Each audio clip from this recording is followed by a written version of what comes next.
بسم أبين والدين منفس قدسين حدا أملاخ أمين أمان بأمان فقرات حواتين حتين جابر أب أبونا جابر والد تسفانا جابر منفس قدس قداسينا سلزخونا نمسجنو قدمين باب كاب جبر هوارات كاب معرف شمونته كاب فقدي حادي بتام عالتي تياخا قبل عليتا أبي يرساليم زنبرت بتخرستيان برتع سدات كوني بزيك هوارات كأخلهم أمنتي ናብ ሃገር ይሁዳን ሰማርያን ተበተኑ እግዚአብሔር ዝፈርሁ ሰባት ድማ እስጢፋኖስ ቀበርዎ ብርቱዕ በኺያቱን በኸይሉ ሳውል ግና ነታ ቤተክርስቲያን ከጥፋ ተላዕለ ገዛ ናኸደኻ ሰቡትን አንስትን ሰሲሒቡ አቤት ማእስርቲ የእቱዎም ነበረ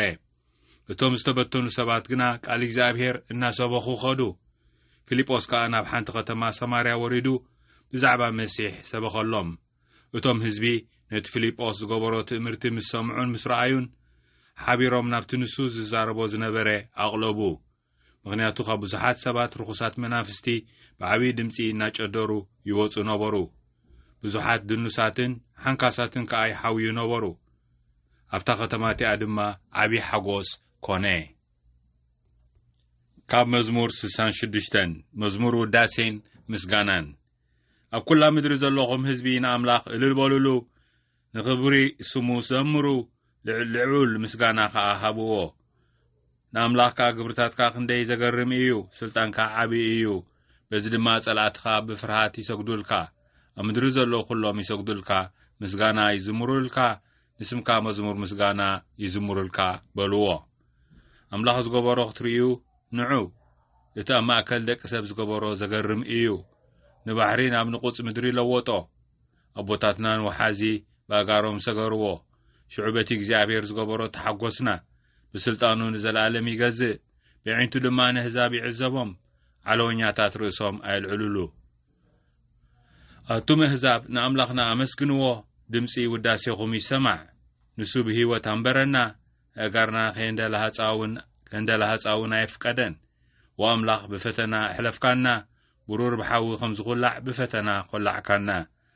ኣብ መርበብ ከንቱ ክንኣቱ ገዲፍካና ኣብ ዝባና ከቢድ ጾር ኣጾርካና ጸላትና ከም ዝረግጹና ገበርካ ብሓውን ብማይን ሓለፍና እጅግና ንስኻ ናብ ረህዋ ኣውጻእካና ኣቤትካ መስዋዕቲ ምሕራር ከቕርበልካ እየ ነቲ ዝኣተኸቦ መብጻዕታት እውን ክፍጽመልካ እየ እወ ነቲ ብጊዜ ጸበባይ ዝተመባጻዕክዎ ክፍጽም እየ ስብሓት ኣባጊዕ ክስውኣልካ እየ ደዓውል ኣሕሪረ ድማ ከቕርበልካ እየ ኣብዑር እንዲበላታትን ክስውኣልካ እየ ትኪ ናይቲ መስዋዕትኻ ሰማይ ክዓርግ እዩ ኣቱም ንኣምላኽ እትፈርሁ ኩልኹም ንዑ ኣምላኽ ዝገበረለይ ከዘንትወልኩም ስምዑ ክረዳእኒ ናብ እግዚኣብሔር ኣወኹ ኣነ ከዓ ብመዝሙር ኣመስገንክዎ ሓጢኣተይ ከተነሳሕኩ ኣብ ልበይን ዘዝሕዞ እግዚአብሔር ኣይምሰማዓንን ነይሩ ግናኸ ኣምላኽ ብሓቂ ሰምዓኒ ንድምፂ ጸሎተይ ኣቕለበሉ እቲ ንጸሎተይ ዘይነዓቐ ምሕረቱን ዘይርሓቐለይ ኣምላኽ ይመስገን ናይሎም ወንጌል ካብ ወንጌል ዮሐንስ ካብ ምዕራፍ 6 ካብ ፍቕዲ 35 ኢየሱስ ከዓ ከም ዝበሎም ናይ ህይወት እንጌራ ኣነ እየ እቲ ናባይ ዝመጽእ ኣይክጠምን እቲ በኣይ ዝኣምን ድማ ከቶ ኣይክጸምእን እዩ ግናኸ ከምቲ ዝበልኩኹም እዩ ርኢኹምኒ ግና ኣያመንኩምንን እቲ ኣቦይ ዝህበኒ ዘበለ ናባይ ክመጽእ እዩ ነቲ ናባይ ዝመጽእ ከዓ ንወጻኢ ከቶ ኣይክድርብዮን እየ ምክንያቱ ኣነ ፈቓድ እቲ ዝለኣኸኒ እምበር ፈቓደይ ምእንቲ ክገብር ኣይኮንኩን ካብ ሰማይ ወሪደ ዘለኹ ካብቶም ንሱ ዝሃበኒ ዘበሉ በታ ዳሕራወይቲ መዓልቲ ከተንስኦ እየ እምበር ሓደ እኳ ኣይክጠፍእን እዩ እዚ ፈቓድ እቲ ዝለኣኸኒ እዩ ከመይን ወልድ ርእዩ ብኣኡ ዝኣምን ዘበለ ናይ ዘላለም ህይወት ክረክብ ኣነ እውን በታ ዳሕራወይቲ መዓልቲ ከተንስኦ ፈቓድ ኣቦይ እዩ እዚ ብስራት ወንጌል ጎይታና እዩ ብሓቂ ፍቁራት ሕዋቴና ሓተይና ኣብ ዝብሩኽ እዋን ናይ 50 መዓልታት ካብ ፋሲካ ክሳዕ ጰራቅሊጦስ ኖት እቲ ናይ ተመክሮ ናይ ትንሣኤ ብዛዕባኡ ነስተንትን ኣለና ኮነ ፍስሓ ወሰላም ንሕና እውን ምስኡ ንትንስእ ምስቲ ዝተንስአ ጎይታ ስለዚህ ንሱ መብዛሕትኡ ግዜ ኣብ ቀብሪ እንሰምዖ ንባብ ንሰምዕ ኣለና ዝሎም ወንጌል ንሱ ከዓ እንታይ እዩ ከመይ ንወልድርዩ ብኡ ዝኣምን ዘበለ ናይ ዘላለም ህይወት ክረክብ ኣነ እውን በታ ድሕረይቲ መዓልቲ ከተንስኦ ፍቓድ ኣቦይ እዩ ንሱ የተንስኣና ትንሳኤና ብኣውን ምሳውን ንኣውን እዩ ፍቁራት ኣሕዋተይን ሓተይን ህይወትና ኣብ ክርስቶስ ተሰዊራ ኣላ ይብል ሓውሓውና ጳውሎስ ስለዚ ናይ ክርስቶስ ኢና ክርስቶሳውያን ኢና ስለዚ ህይወትናን ሞትናን ትንሳኤናን ኣብውን ምሳውን ንኣውን እዩ ፍቁራት ኣሕዋተይን ሓተይን ነዚ ምስ በለ ኣቦይ ዝሃበኒ ዘበለ ከዓ ይብል ካልኣይ ዝተንከፈኒ ኣቦይ ዝሃበኒ ዘበለ ናባይ ክመጽእ እዩ ነቲ ናባይ ዝመጽእ ከዓ ንወጻኢ ከቶ ኣይክድርብዮን እየ ኣቦይ ዝሃበኒ ብምሉእ ይቕበሎን ይሓቕፎን ዝብል ዘሎ ጎይታናን መድሓኒናን ተስፋናን ሓውናን ኢየሱስ ክርስቶስ ፍቁራት ኣሕዋተይን ሓተይን ናባይ ዝመጽእ ከዓ ንወጻኢ ከቶ ኣይክድርብዮን እየ ምክንያቱ ኣነ ፍቓድቲ ዝለኣኸኒ እምበር ፍቓደይ ምንቲ ክገብር ኣይኮንኩን ካብ ሰማይ ወሪደ ዘለኹ ስለዚ ዕላሙ ፍቁራት ኣሕዋተይን ሓተይን ብንጹር ክነግረና ከሎ ንርኢ ስለዚ ንሕና ናይ መን ኢና እዩ ትሕቶ ንሕና ናይ መን ኢና ንሕና ናይ ኣምላኽ ኢና ብክርስቶስ ፍቁራት ኣሕዋተይን ሓተይን ናይ ርእስና እውን ኣይኮናን ናይ ካልእ ዝኾነ ሓይሊ ገዛኢ እውን ኣይኮናን ምክንያቱ ንሕና ብኣርኣያን ብኣምሳልን ናይ ኣምላኽ ዝተፈጠርና ኢና 8 ቢልዮን ኣብዚ እዋን እዚ ኣሕዋትን ሓትን ሰብ እንበሃል ተባዕታይን ኣንስታይን ብኣርኣያን ብኣምሳልን ናይ ኣምላኽ ዝተፈጠርና ክብሪ ግርማ መሰል ዘሎና ኣሎና እዚ ብምሉእ ኣብ ክርስቶስ ንክርስቶስ እዩ ፍቁራት ኣሕዋተይን ሓተይን እዚ ኻቲ ትንሳኤ ሙታን ናይ ብምሉእ ናይ ሰብን ናይ ስነ ፍጥረትን ብምሉእ ትንሳኤ ብክርስቶስ ኣብ ክርስቶስ እዩ ፍቁራት ኣሕዋተይን ሓተይን ነዚ ዓብዪ ምዑዝ ድሃይ እምበኣርከስ ከነስተማቕሮ በዚ 50 መዓልቲ ከነስተንትኖ እሞ ልብና በዚ ክነደና ብሓቂ ባህ ኢሉናስ ክነደና ልብና ከምቲ ቀሌጳን መርዓቱን ልባናትና ንግዳይ ይነደና ይነበረን ክንብል እሞ ከዓ ዳሕራይ ፍቁራት ኣሕዋተይን ሓተይን ናብቲ ምቑራስን ጌራ ወትሩ መዓልታዊ ዝስራዓልና ናብቲ ቤተ ክርስቲያን ዓይኒ ልቦናና ክኸፍተልና እሞ ኸንልልዮ ኣማን ብኣማን ተንስኡ እዩ ምንቲ ክንብል ኣማን ብኣማን ክርስቶስ ተንስኣ እምነ ሙታን ክንብል ፍቁራት ኣሕዋተይን ሓተይን ብልብናን ካብ ልብናን እዚ ከዓ ተመክሮና ኮይኑ ከነስተማቕሮ እዚ ፍቁራት ኣሕዋተይን ሓተይን ብሩኽ እዋን ናይ ትንሳኤ 50 መዓልታት ክሳዕ ጰራቅሊጦስ ተዋሂቡና ኣሎ ተመስገን ካብኡ ብቲ ካልኣይ ተንከፈኒ እቲ ቤተ ክርስቲያን ከም ዝተሳደደ ዝብል ዘሎ እዩ ብኡ ንብኡ ካልኣይ ተመክሮ ናይዚ ዝበነ ትንሳኤ ትስደት እዩ በታ መዓልቲ እቲኣ ከዓ ብዘላታ ኢየሩሳሌም ዝነበረት ቤተ ክርስቲያን ብርቱዕ ስደት ኮነ ብዘይካ ሃዋርያት ከዓ ኩሎም ኣመንቲ ናብ ሃገር ይሁዳን ሰማርያን ተበተኑ ይብል ወንጌል ግብረ ሃዋርያት እግዚኣብሔር ዝፈርሁ ሰባት ድማ ንስጢፋኖስ ቀበርዎ ከመይ ንስጢፋኖስ ቀቲሎም እዮም ብርቱዕ ብኽያት እውን በኸይሉ ሓቂ ሓዘን እዩ ሳውል ግና ነታ ቤተ ክርስቲያን ከጥፍኣ ተላዕለ ሳውል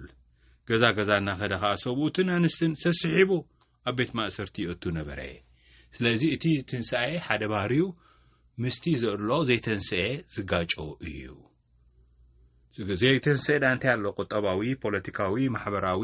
ባህላዊ ስርዓታት ኣለዉ ፍቁራት ኣሕዋተይን ሓተይን ኣብ ዓለም እቲ ንታሕቲ ኣብ ዝስሕበና ኣብ ታሕቲ ከዓ ዘንብረና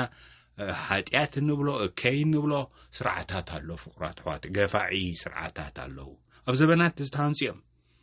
ብሓደ ሰብ ብክልተ ሰብ ዘይኮነ ብዓመታት ዝተሃንፁ ስርዓታት ኣለዉ ንዖም ኣቦና ርእሰ ሊቃነ ጳጳስ ዮሃንስ ጳውሎስ ካልኣይ structural sin ኢሎሞም ተማለቱ ኣብ ቅርጽታት ዘሎ ሓጢኣት እከይ ብዘበናት ከዓ ዝተሃንፅያ ባህሊ ኣሎ ቁጠባ ኣሎ ፖለቲካ ኣሎ ኣብ ማሕበራዊ ስርዓታት እዩ ኣብ ስርዓታት ብዘበናት ህዝብታት ዝሃነፅናዮም እዮም ስለዚ ኣብኡ እዚ እቲ ክትንስእ ዘለዎ ስለዚቶም ዝተንስኡ ኣብ ዓለም እዮም ዘለዉ ግን ናይዚ ስርዓታት እዚ ናይዚ ከምዚ ዓይነት ዓለም ስርዓታት ኣይኮኑን ስለዚ ንሱ ከዓ ዋንነት ይደሊ ክገዝኦም ይደሊ ንዝኾነ ሰብ ኣብቲ ዓለም ዘሎ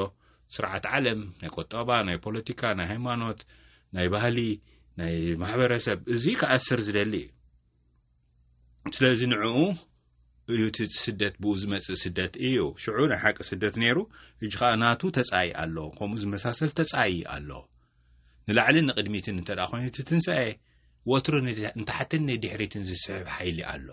ናይ ስርዓታት ዝስሕብ ሓይሊ ኣሎ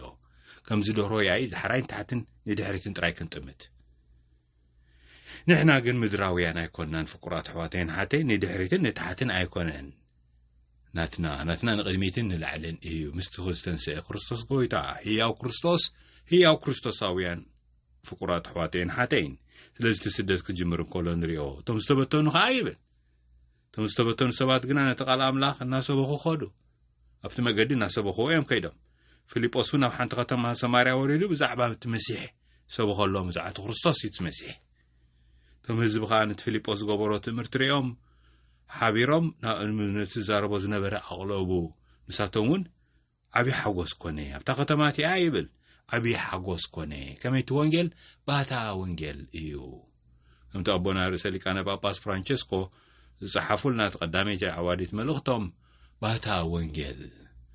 وانجل نحن حرى بحقي بالبناء سمعنا يو فقرات حواتين حتين نحداسي البناء يحدثوا بباتا خاي ملؤهم هي أو كريستوس هي واني قبرنا بتيق على أملاق بتوانجل بتسوتا في مستيرات بتقال سقا خوينوس دقنا خاطقوا تلعيلو تواريخو تقوريسو قدس سقاون كبر دومون كوينوز وحابرنا فقرات حواتين حتين نزيد هيوتنا وسيت حيلنا سيت هي أوز قبرنا باون مساون نخنبر فقرات حواتين حتين نخبر إجزابير أبو نربح بزحان أب قبر فتحن أب قبر سنين حبيرنا نسألي أو قويتا ناي سلام كا مسارحي قبرنا سألي أبزلوو فقري بدل أبزلوو محرت ترتر أبزلوو امنت تسفى أبزيبلو تسفى سألمات أبزلوو برهان حزن أبزلوو بحتا قفعي أبزلوو فتحي ماسرتي أبزلوو فتحات كم نزر قبرنا أمين سبحاتنا بن ولدن منفس قدسين يقول تأنت خمس نبري حجين وطرون نزل عالم آلمن أمين